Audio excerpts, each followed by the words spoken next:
crossing, c'est un parcours assez simple à comprendre puisque c'est un aller-retour le long de la plage. On court dans un sens vers Port-la-Nouvelle. Et puis on a une bouée à jaibé. Donc jaibé, c'est sous le vent, hein. On la contourne et on revient pleine balle direction la ligne de départ.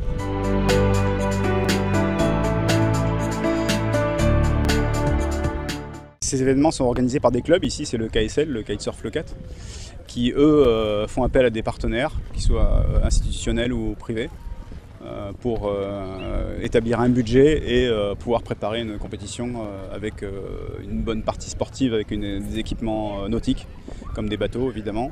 Alors sur cette compétition ici, pour avoir une idée, dans le cahier des charges, une des grosses conditions, c'était de pouvoir mobiliser 12 bateaux et avec du personnel effectivement sur le bateau qui puisse avoir le permis bateau et puis les compétences pour récupérer des riders et gérer une course. Et aussi pouvoir accueillir 100 compétiteurs et pouvoir leur assurer toute la logistique, notamment les repas, etc. On a aussi la chance d'avoir une très belle équipe de bénévoles qui répond toujours présent sur les compétitions.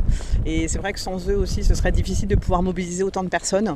On a aussi 3 écoles qui nous prêtent du matériel et qui donnent de leur temps. Et aussi, bien sûr, l'équipe salariée de l'association qui fait un travail colossal, aussi bien sur la communication, rechercher les partenaires et puis organiser toute la compétition de driver.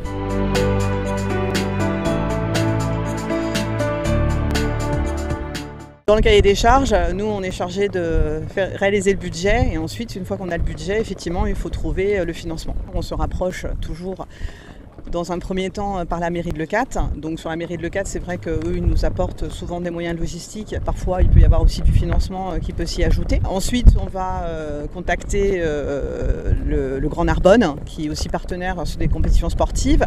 On a aussi le département de l'Aude et la région Languedoc-Roussillon Midi-Pyrénées. On est aussi financé par la FFVL et notamment Engie qui est un gros partenaire de la FFVL.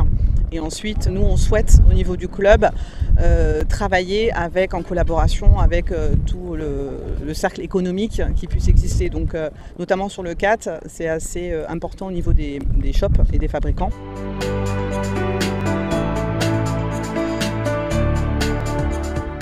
Cette région, Languedoc-Roussillon, Midi-Pyrénées, est particulièrement active pour le kitesurf. D'ailleurs, c'est la région la plus active de France pour le kitesurf. Il y a d'ailleurs beaucoup d'industriels, des fabricants de matériel qui sont basés ici. Beaucoup de clubs très structurés, beaucoup de compétitions, énormément de compétitions. Donc ça prouve la bonne santé du kitesurf dans cette région, c'est sûr. Mais bien sûr, on peut l'améliorer en développant encore plus toutes ces parties-là, que ce soit la construction du matériel, les clubs ou les compétitions, bien sûr. Il y a une vraie économie au niveau de tous les sports nautiques ici. C'est vrai qu'on a un parc de navigation qui est colossal. Donc il faut vraiment mettre, je pense, beaucoup d'énergie sur ce secteur d'activité parce que quand on le voit au niveau des magasins, forcément ça draine aussi du logement pour l'été. Ça facilite aussi pour la restauration. Tous les travails saisonniers, je pense que c'est vital aujourd'hui de mettre en avant cette économie par ce sport qui se développe de plus en plus. Nous on le voit tous les ans, on ne fait qu'augmenter notre nombre d'adhérents, on ne fait qu'augmenter le nombre de visiteurs sur le spot et je pense que c'est valable aussi sur toutes les stations du littoral. Ces manifestations-là font découvrir la région et c'est vital pour l'économie, il ne faut pas le laisser passer.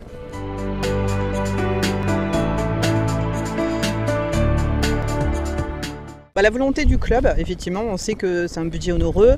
C'est vrai que ça regroupe principalement des passionnés. Et ce que nous, on souhaitait au niveau des clubs, c'est amener justement des jeunes à ce sport, à cette pratique de sport, sans que ça passe dans un premier temps, effectivement, par des raisons financières. Donc nous, notre objectif au niveau des clubs, c'est effectivement le rendre accessible aux jeunes en investissant. Notre politique, c'est d'investir dans du matériel pour qu'un jeune, dès l'âge de 8 ans, puisse commencer à découvrir ce sport.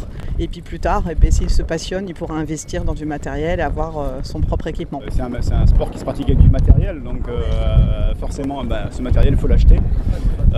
Effectivement une aile ça coûte 1 500 € en moyenne. Les sensations qu'on a avec cet engin de kitesurf c'est vraiment extraordinaire et pour beaucoup ça vaut largement le prix que ça coûte.